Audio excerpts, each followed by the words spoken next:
ആത്മാവിനെ കാണാൻ പറ്റി, എനിക്ക് സംസാരിക്കാൻ പറ്റി, സംവദിക്കാൻ പറ്റി എന്നുള്ളത് നടപ്പിലാവോ? ഇത് സാധ്യമാണോ? ശരി, ശാസ്ത്രം ഇന്നുവരെ അതിനൊന്നും സപ്പോർട്ട് ചെയ്തിട്ടില്ല. സയൻസിന് എപ്പോഴും നാളെയുണ്ട്, വിശ്വാസത്തിന് നാളെയില്ല. അപ്പൊ ശാസ്ത്രം മാറ്റി പറയുന്നത് പറയുന്നത് എന്തുകൊണ്ടാണ്? കൂടുതൽ സത്യത്തിലേക്ക് അടുക്കുന്നത് കൊണ്ടാണ്. മതം ഓർഗനൈസ്ഡ് ആകുന്ന ഒരു കാലമുണ്ട്. ക്രിസ്ത്യൻ ചർച്ചുകളിലൊക്കെ ആണെങ്കിൽ പാത്രിയർക്കീസ് അല്ലെങ്കിൽ പോപ്പ്, മതം വളരുന്നതോടുകൂടി ആ നാട്ടിലെ ഭരണത്തിൽ അവർക്ക് ഇൻഫ്ലുവൻസ് കൂടുക ചെയ്യുന്നത്. ഹോളി റോമൻ എംപയർ, പോപ്പ് തന്നെ യൂറോപ്പ് ഭരിച്ചിരുന്ന ഒരു കാലമുണ്ട്. ഭരിക്കപ്പെടുന്ന ആളുകളെ ഒരു ഡിസിപ്ലിനിൽ പിടിച്ചു നിർത്താൻ എന്താണ് വേണ്ടത്? അവർക്ക് ദൈവീകമായ ഒരു പരിവേഷം വേണം. ദൈവീകമായ പരിവേഷമുള്ള ഒരാളെ പൊതുസമൂഹം ചോദ്യം ചെയ്യില്ല.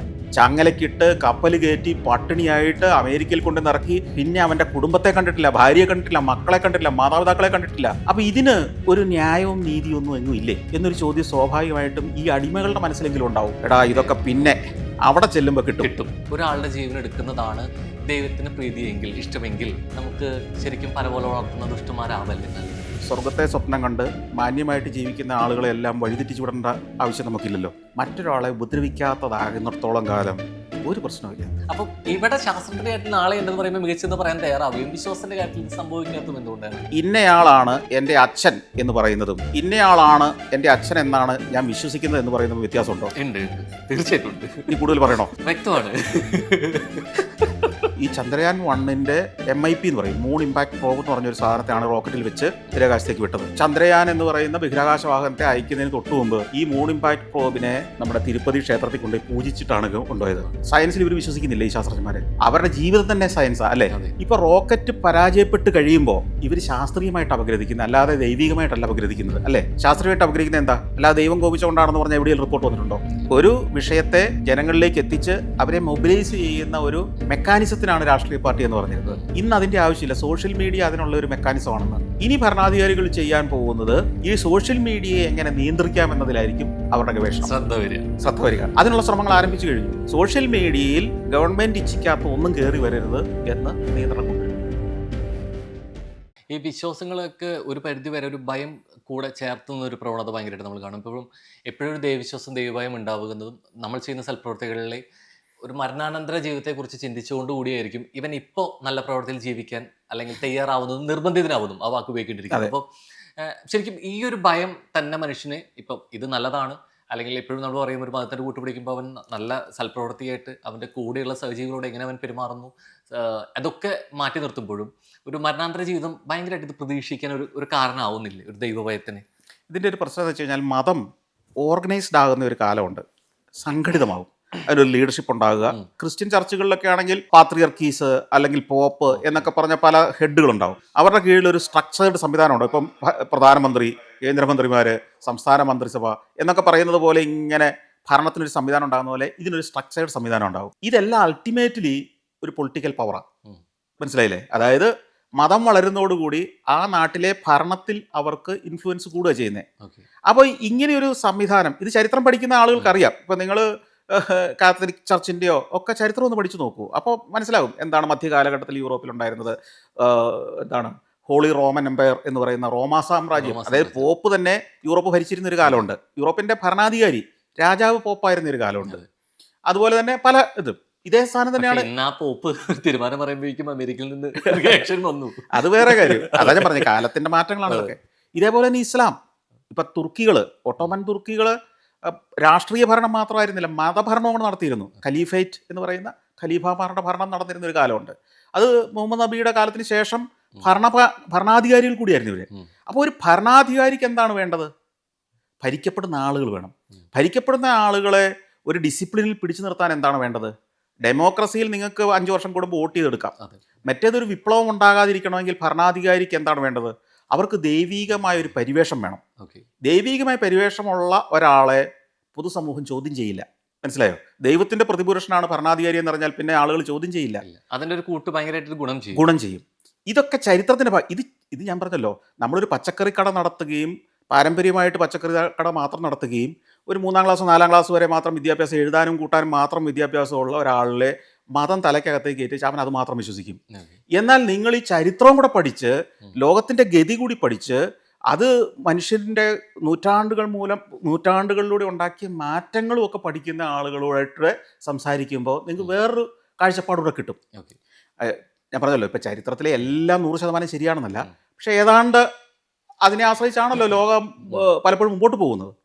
അപ്പം ഇങ്ങനെ മനുഷ്യനെ ശക്തമായി കൂടെ നിർത്താൻ തീർച്ചയായും ദൈവചിന്തയും ഒരു സാധാരണ ദൈവചിന്തയ്ക്ക് അപ്പുറം ഒരു ഭീഷണിയും കൂടി ഇതിനകത്ത് വരും. അതെ. ഇപ്പം പലതും ഇപ്പം രാജാവ് പറയുന്നു നീ ഇന്നത് ചെയ്തില്ലെങ്കിൽ ദൈവം കോപിക്കും. ഉം. അപ്പോൾ എന്നിട്ടും ദൈവം ചിലപ്പോൾ കോപിക്കില്ല. ഉം. രാജാവിൻ്റെ കൺട്രോളിലല്ലോ ദൈവം ഇരിക്കുന്നത്. അതെ. നീ രാജാവിൻ്റെ കൽപ്പനകൾ അനുസരിച്ചില്ലെങ്കിൽ അല്ലെങ്കിൽ ഇന്ന ഇന്ന കാര്യം ചെയ്തില്ലെങ്കിൽ അല്ലെ രാജശാസനങ്ങൾ ദൈവത്തിൻ്റെ കൽപ്പനകൾ എന്ന രീതിയിൽ അവതരിപ്പിക്കുമ്പോൾ അതനുസരിക്കാത്തവനും അനുസരിച്ചവനും നാട്ടിൽ ഒരേ വിലയും ഒരേ ഫെസിലിറ്റിയാണ് കിട്ടുന്നത് അല്ലേ? അതെ. ഈ രാജകൽപ്പനകളോ ദൈവകൽപ്പനകളോ അനുസരിക്കാത്തവന് എല്ലാം പെട്ടെന്ന് അവിടെ ഒരു റിസൾട്ട് കിട്ടുന്നില്ലല്ലോ, അല്ലെങ്കിൽ അവൻ്റെ ശിക്ഷ കിട്ടുന്നില്ലല്ലോ. അപ്പോൾ ഇതിനെ മറികടക്കാൻ എന്താണ് നമ്മൾ പറയേണ്ടത്? എടാ ഇതൊക്കെ പിന്നെ അവിടെ ചെല്ലുമ്പോൾ കിട്ടും. കിട്ടും. മനസ്സിലായോ? അങ്ങനെയാണ് ഈ സ്വർഗം പലപ്പോഴും അതായത് നമ്മുടെ നിയന്ത്രണത്തിലോ നമ്മുടെ കാഴ്ചപ്പാടിലോ ഇല്ലാത്ത ഒരു സ്ഥലത്ത് ഇതിന് ശിക്ഷയോ പ്രതിഫലമോ കിട്ടുമെന്ന് പറഞ്ഞെങ്കിൽ മാത്രമേ മറ്റേത് അവിടെ നിൽക്കുകയുള്ളൂ. ഇങ്ങനെയാണ് ആദ്യമകാലത്ത് ഭരണാധികാരികളും നേതാക്കന്മാരും സ്വർഗത്തെ ഇൻട്രൊഡ്യൂസ് ചെയ്തത്. മനസ്സിലായില്ലേ? അതായത് ഗോത്ര ഭരണം നടക്കുന്ന കാലത്തുമുണ്ട്. അതായത് ഇതൊന്നും ഈ ക്രിസ്ത്യാനിറ്റിയോ ഇസ്ലാമോ ഹൈന്ദവ വിശ്വാസങ്ങളൊന്നും ഉണ്ടാകുന്ന കാലത്തും അല്ല, ഗോത്ര മനുഷ്യരായി ജീവിച്ചിരുന്ന കാലത്ത് ഈ സ്വർഗത്തെക്കുറിച്ച് സങ്കല്പമുണ്ട്. അവിടെയും ഇതാണ് ചോദ്യം. ഇതാണ് ഈ നീ പറയുന്ന നിയമങ്ങളൊക്കെ അനുസരിച്ചവനും അനുസരിക്കാത്തവനും എല്ലാം ഭൂമിയിൽ ഏതാണ്ട് ഒരേ സൗകര്യത്തിലല്ലേ ജീവിക്കുന്നത്. ഈ നാട്ടിലെ ഏറ്റവും വലിയ ഗുണ്ടയും വളരെ പിടിക്കപ്പെടുന്നില്ലെങ്കിൽ വളരെ സന്തോഷമായിട്ട് ജീവിച്ച് മരിക്കുന്ന നമ്മൾ പലപ്പോഴും കാണുന്നു. ഏറ്റവും തോന്നിയാസം കാണിക്കുന്ന ഒരു മനുഷ്യനെ ചൂഷണം ചെയ്ത ആളുകളും, ഉദാഹരണത്തിന് ലക്ഷക്കണക്കിന് അടിമകളെ ആഫ്രിക്കയിൽ നിന്ന് പിടിച്ച് കടത്തിക്കൊണ്ടുപോയി അമേരിക്കയിലും യൂറോപ്പിലും ഒക്കെ പീഡിപ്പിച്ച ഒരു കാലമുണ്ട്. അമേരിക്കൻ ചരിത്രം എടുത്ത് നോക്കി, US ചരിത്രം എടുത്ത് നോക്കി നിങ്ങൾക്കറിയാം. അവിടെയൊക്കെ എത്രയോ അടിമകളാണ് ജീവിതം ഹോമിച്ചത്. അവരുടെ കുടുംബത്തിൽ നിന്ന്, ആഫ്രിക്കയിലെ അവരുടെ ഗോത്ര ഗ്രാമത്തിൽ നിന്ന് ഒരു കാരണവുമില്ലാതെ ആരോഗ്യമുണ്ടെന്നുള്ള ഒറ്റ കാരണത്തിൽ പിടിച്ചുകൊണ്ടുപോയി ചങ്ങലക്കിട്ട് കപ്പൽ കയറ്റി പട്ടിണിയായിട്ട് അമേരിക്കയിൽ കൊണ്ട് നിറക്കി. അവൻ പിന്നെ അവൻ്റെ കുടുംബത്തെ കണ്ടിട്ടില്ല, ഭാര്യയെ കണ്ടിട്ടില്ല, മക്കളെ കണ്ടിട്ടില്ല, മാതാപിതാക്കളെ കണ്ടിട്ടില്ല. ദുരിത ജീവിതമായിട്ട് മരിച്ചു വീണു. ഇങ്ങനെ ജീവിച്ച, ഇങ്ങനെ കൊണ്ടുപോയ ആളുകൾ അവരൊക്കെ സ്വസ്ഥമായിട്ട് നല്ല ആഘോഷത്തോടെ ജീവിച്ച് മരിച്ചു പോകുന്നു. അപ്പം ഇതിന് ഒരു ന്യായവും നീതിയൊന്നും എങ്ങും ഇല്ലേ എന്നൊരു ചോദ്യം സ്വാഭാവികമായിട്ടും ഈ അടിമകളുടെ മനസ്സിലെങ്കിലും ഉണ്ടാവും, ഇല്ലേ? അപ്പം ഇവർക്ക് മതം അവർക്ക് പ്രഘോഷണം ചെയ്തു കൊടുക്കുന്ന ആളുകൾ അവർക്ക് പറഞ്ഞു കൊടുക്കുന്ന മെസ്സേജ് എന്താ? എടാ നിനക്ക് ഈ ദുരിതമെല്ലാം ഈ ഭൂമിയിലുണ്ടായെങ്കിൽ മുകളിൽ നിനക്കൊരു സൗഭാഗ്യം കാത്തിരിക്കുന്നുണ്ട്. ഈ നിന്നോട് ക്രൂരത ചെയ്തവനൊക്കെ മുകളിൽ ചെല്ലുമ്പം ശിക്ഷ കാത്തിരിക്കുന്നുണ്ട്. ഇതാണ് മനുഷ്യനെ ഈ ഭൂമിയിൽ കുറച്ചുകൂടെ ജീവിക്കാൻ പ്രേരിപ്പിക്കുന്നത്. മനസ്സിലായില്ലേ? മാത്രമല്ല കുറേ ആളുകളെ എങ്കിലും മുകളിലെ ഒരു ഭയം അത് കുറച്ച് ഡീസൻ്റായിട്ട് ജീവിക്കാൻ പ്രേരിപ്പിക്കും. അത് തെറ്റില്ല, അങ്ങനെ കുറേ പേര്. പക്ഷേ ഒരു വികസിതമായ മനസ്സും പൗരബോധവും സാംസ്കാരിക ബോധമുള്ളൊരു മനുഷ്യന് ഈ നരകം എന്നൊരു ഭീഷണി വേണമെന്നില്ല മാന്യമായിട്ട് മനുഷ്യനോട് പെരുമാറാൻ. മതവിശ്വാസമില്ലാത്ത ആളുകൾ മാന്യമായിട്ടും മര്യാദയ്ക്കും ജീവിക്കുന്ന ധാരാളം ആളുകളുണ്ടല്ലോ.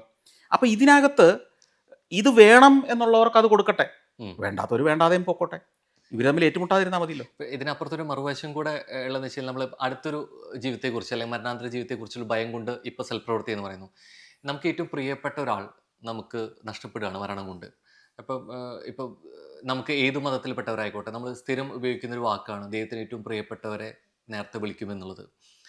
ദൈവത്തിന് ഏറ്റവും പ്രിയപ്പെട്ട റോസാപുഷ്പമാണ് ദൈവം പറിച്ചെടുക്കുന്നത് എന്നുള്ളത്. ഇതിനൊപ്പം കൂട്ടിച്ചേർക്കും ദുഷ്ടരെ ദൈവം പന പോലെ വളർത്തുന്നു എന്നുള്ളത്.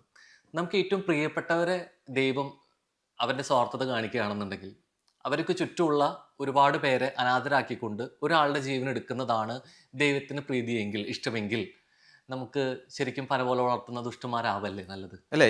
ഇതിനെക്കുറിച്ചൊക്കെ ഞാൻ എത്രയോ കാലങ്ങളായിട്ട് ചിന്തിച്ചിട്ടുണ്ട്.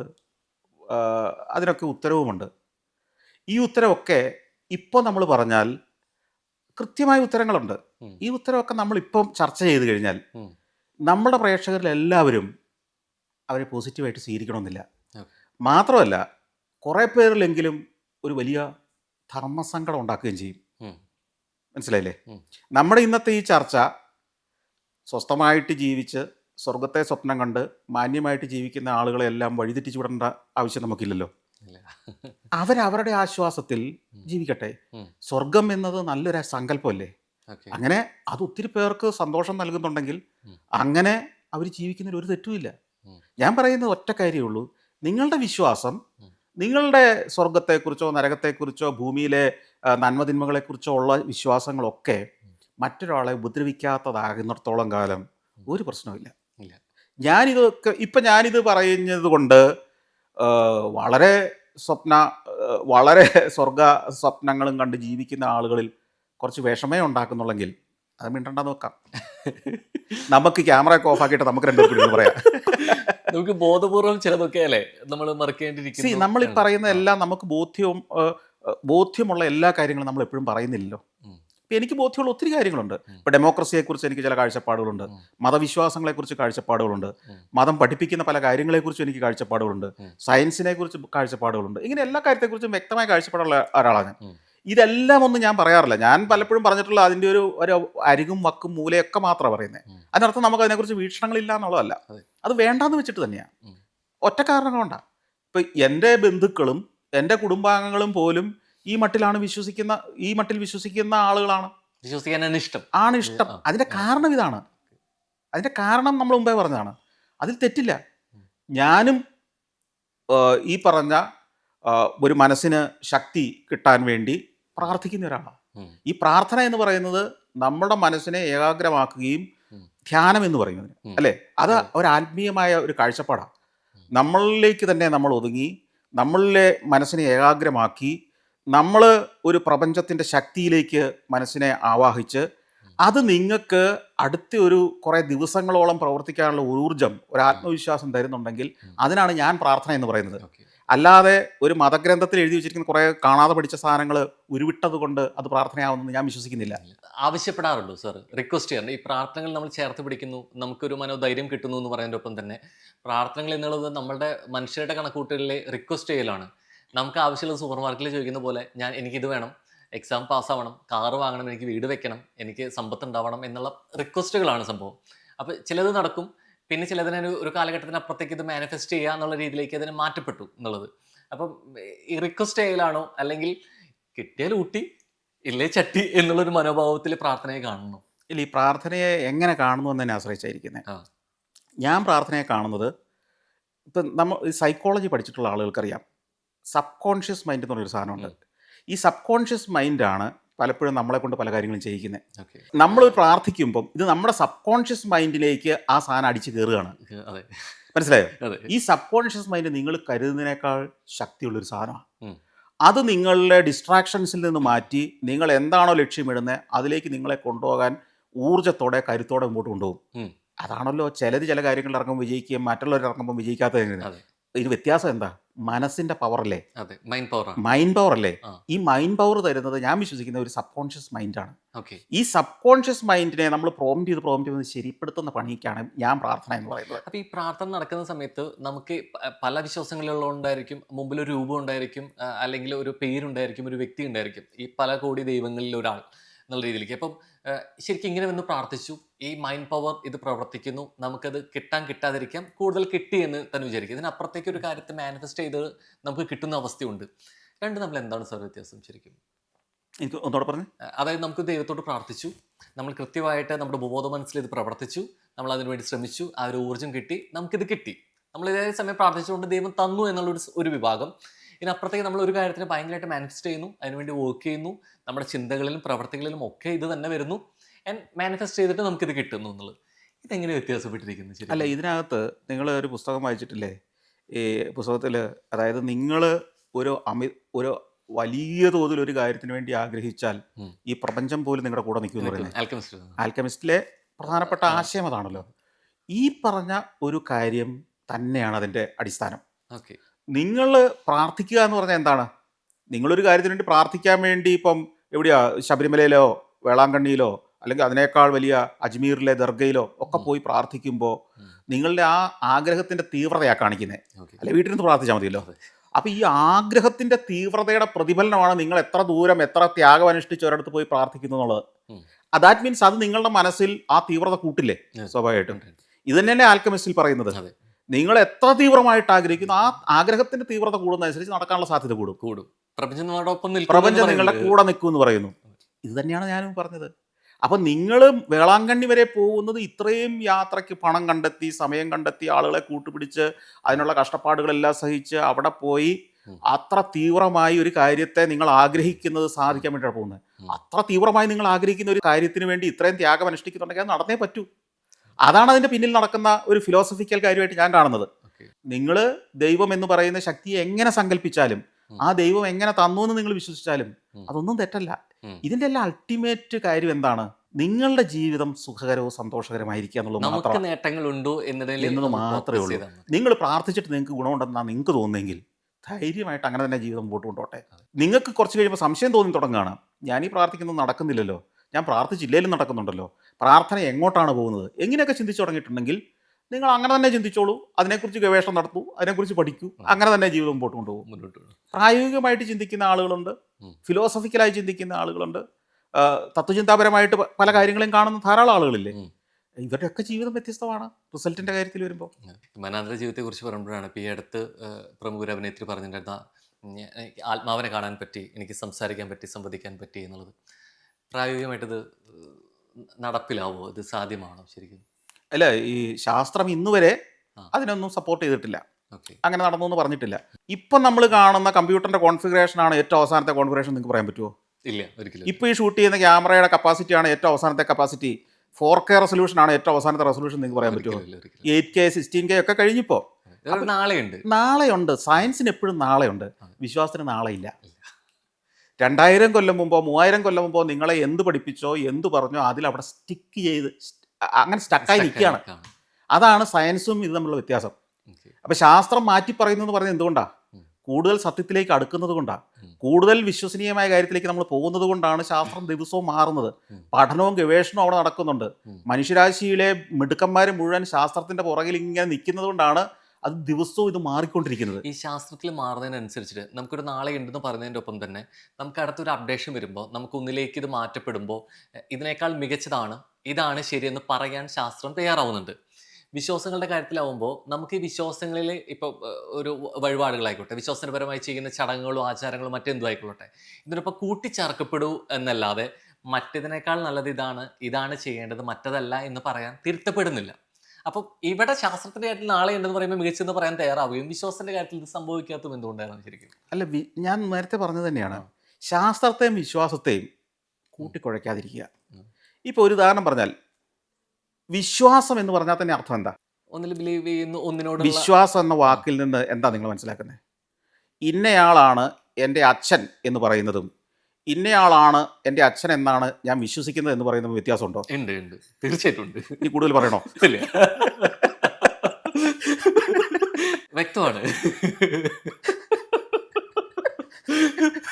അതാണ് വിശ്വാസവും ശാസ്ത്രവും തമ്മിലുള്ള വ്യത്യാസം. പക്ഷെ അത് എനിക്കൊന്ന് ദൈവവിശ്വാസങ്ങളിലോ മതവിശ്വാസങ്ങളിലോ ശരിക്കും അങ്ങനൊരു പണ്ട് രൺബീർ റണ്ണിൽ പറഞ്ഞ പോലെ ഒരു ഉണ്ടത്രേ എന്ന് പറയാനുള്ളൊരു സാധ്യതയെ കണക്കാക്കാൻ മനുഷ്യർ ഇപ്പോഴും തയ്യാറാവുന്നില്ലല്ലോ ശരിക്കും.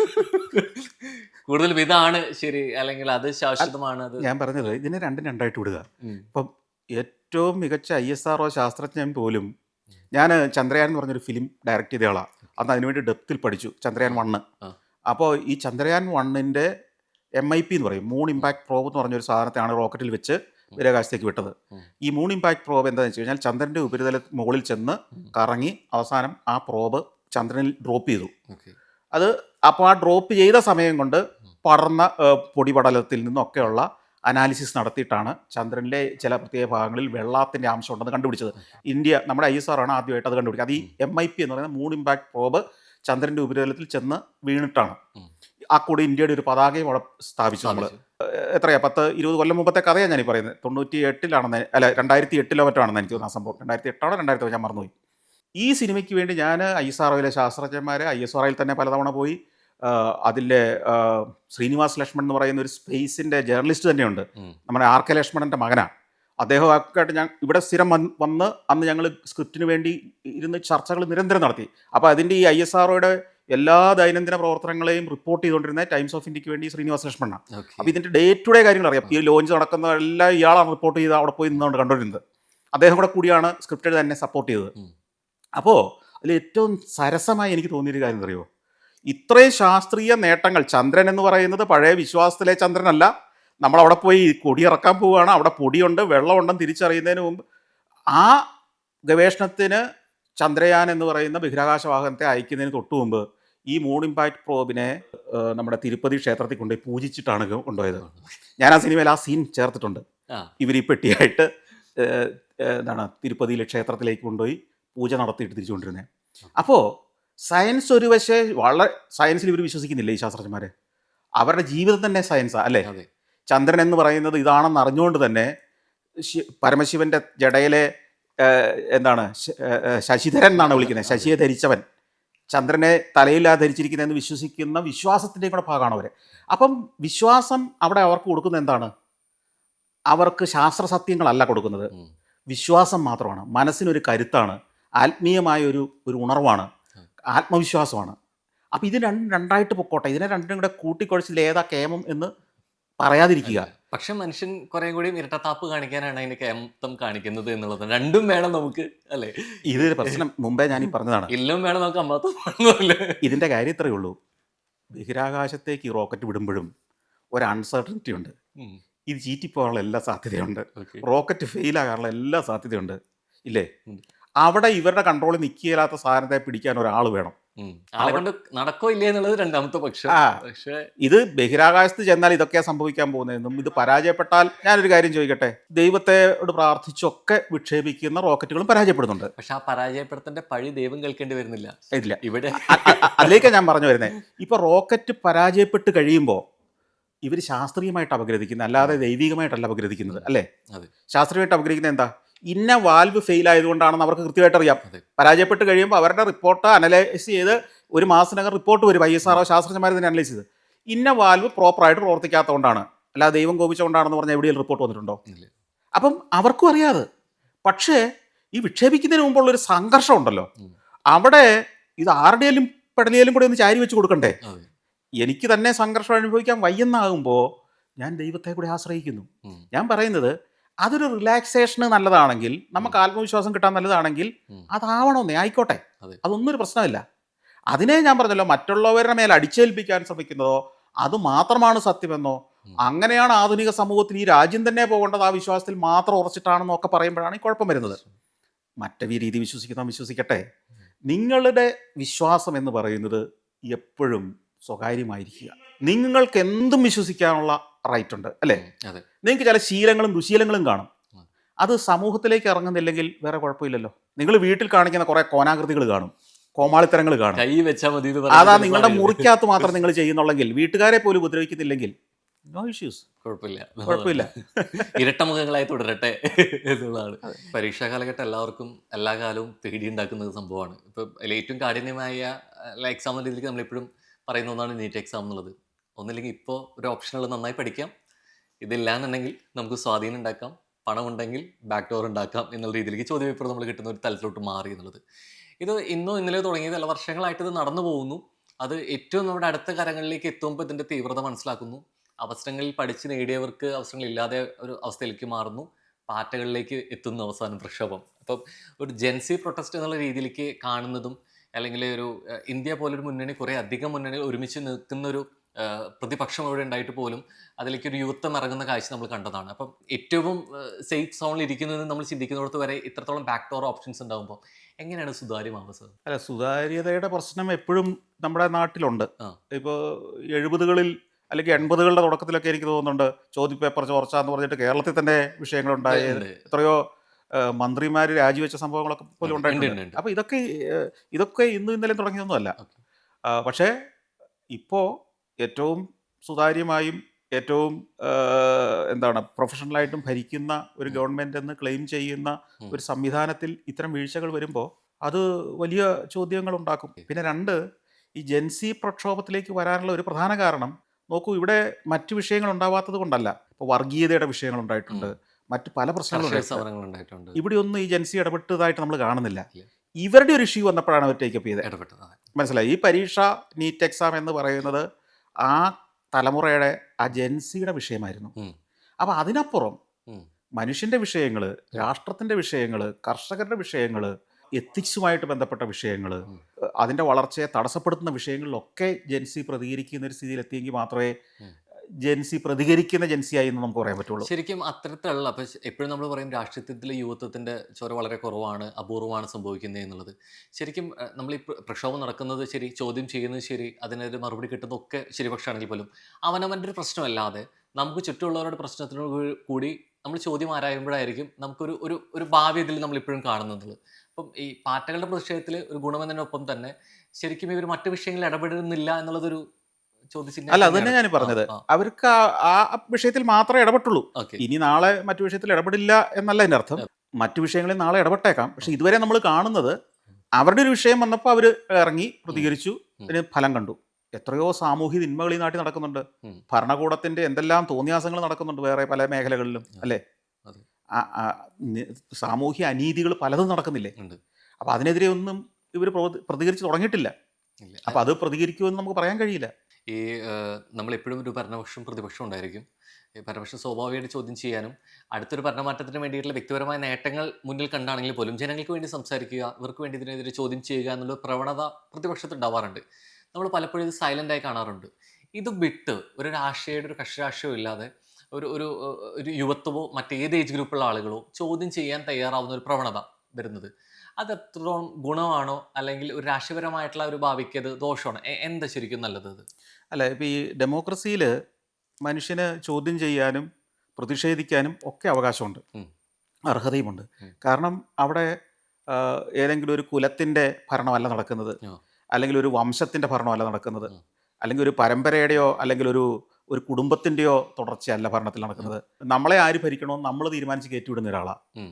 ആ ആളുടെ പ്രവർത്തനം നമ്മൾ ഉദ്ദേശിച്ച നിലയിലല്ലെങ്കിൽ നമുക്ക് പ്രതിഷേധിക്കാനും പ്രക്ഷോഭം നടത്താനുമുള്ള റൈറ്റ് ഉണ്ട്. വേറെ ഒരു ജനഹിത പരിശോധന നടത്തി അയാളെ പുറത്തിറക്കാൻ വേറെ വഴിയില്ല. അങ്ങനെയുള്ളൊരു രാജ്യമായിരുന്നെങ്കിൽ ഓക്കെ, നമുക്ക് റേസ് ചെയ്യാം, ഇമ്മീഡിയറ്റ് ആയിട്ട് ജനഹിതം നടത്തണം, ഉം. ഇപ്പോഴുള്ള ഭരണാധികാരി പുറത്തിറക്കാൻ ഞങ്ങൾക്ക് വോട്ട് ചെയ്യാൻ താല്പര്യമുണ്ട് എന്ന് പറഞ്ഞാൽ അതിനുള്ള സൗകര്യം കിട്ടുകയാണെങ്കിൽ ഓക്കെ. ഓക്കെ. ഇത് 5 കൊല്ലത്തേക്ക് നമുക്കൊന്നും ചെയ്യാൻ പറ്റാതെ വരുമ്പോൾ പിന്നെ എന്താണ് ചെയ്യുമ്പോൾ പറ്റുക? ഈ 5 കൊല്ലം നമ്മളിത് സഹിക്കുക എന്നുള്ളതല്ല, ഉം. അവിടെയാണ് ജനത്തിന് പ്രതിഷേധിക്കാനും പ്രക്ഷോഭം നടത്താനും അത് ഭരണാധികാരിയുടെ ശ്രദ്ധയിലേക്ക് കൊണ്ടുവരാനും ഉം. അവരെ തിരിച്ചു ചിന്തിക്കാനും പ്രേരിപ്പിക്കുന്നത്. പക്ഷേ ഈ പ്രതിഷേധങ്ങൾ പലപ്പോഴും ഒരു രാഷ്ട്രീയ പാർട്ടിയുടെ കൂട്ടുപിടിച്ചിട്ടായിരിക്കും പലപ്പോഴും നമ്മൾ ഉം. കണ്ടിട്ടുള്ളത്. ഉം. അല്ലാതെ വരുന്ന ഇപ്പോൾ ഒരു സെക്രട്ടേറിയറ്റിന് മുമ്പിൽ ഇരിക്കുന്ന വർഷങ്ങളായിട്ട് സമരം ചെയ്യുന്നവർ ഇപ്പോഴും ഉണ്ട്. ഉം. ഒറ്റപ്പെട്ടുള്ള സമരങ്ങളിൽ നിന്നും ഒരു കൂട്ടുപിടിച്ചുള്ള സമരങ്ങളും അതിന് വേണ്ടിയിട്ട് സപ്പോർട്ട് ചെയ്യാൻ വരുന്നവരൊക്കെ നമ്മൾ കണ്ടിട്ടുണ്ട്. പക്ഷെ ഒരു പാർട്ടിയുടെ കൂട്ടുപിടിക്കാതെ സ്വയമേ ഞാനൊരു പ്രതിഷേധത്തിനോ അല്ലെങ്കിൽ ചോദ്യങ്ങൾ ഉന്നയിക്കാനോ തയ്യാറായിട്ട് വരുമ്പോൾ അതിനൊന്നും ഉത്തരം കിട്ടാതെ പോകുന്നതാണ് പലപ്പോഴും കണ്ടിട്ടുള്ളത്. അവനവൻ്റെ ജീവിതം നശിക്കുക അല്ലെങ്കിൽ അവനവന് സാമ്പത്തികമായ നഷ്ടങ്ങളോ സമയങ്ങളോ നഷ്ടപ്പെടുക എന്നല്ലാതെ ഇതിനപ്പുറത്തേക്ക് ഇതൊരു ഉത്തരവായിട്ട് മാറുന്നില്ല. അപ്പൊ സ്വാഭാവികമായിട്ട് ഇത് കാണുന്ന ആളുകളും ഒന്ന് പിന്നോട്ട് വരും. ഒരു അതെ. പാർട്ടിയുടെ ഭാഗമായിട്ട് നിലകൊള്ളുക, അവരുടെ ഒരു പിന്തുണ ഇല്ലാതെ ഇത്തരം ചോദ്യങ്ങൾ ചോദിക്കേണ്ടതില്ല, കാര്യമില്ല എന്നൊരു മനസ്ഥിതിയിലേക്കല്ലേ പോവുക ശരിക്കും? അല്ല, അങ്ങനെ മനസ്സിലേക്ക് വന്ന ഒരു കാലമാണ് കഴിഞ്ഞു പോയത്. ഓക്കെ. ഇനി അത് മാറാം. ഉം. കാരണം രാഷ്ട്രീയ പാർട്ടിയുടെ പിൻബലം വേണമെന്നില്ല ഇന്നത്തെ കാലത്ത്. ഓക്കെ. രാഷ്ട്രീയ പാർട്ടികൾ ഇതിനെ മൊബിലൈസ് ചെയ്യുന്ന ഏജൻസികൾ മാത്രമായിരുന്നു, ഉം. അല്ലേ?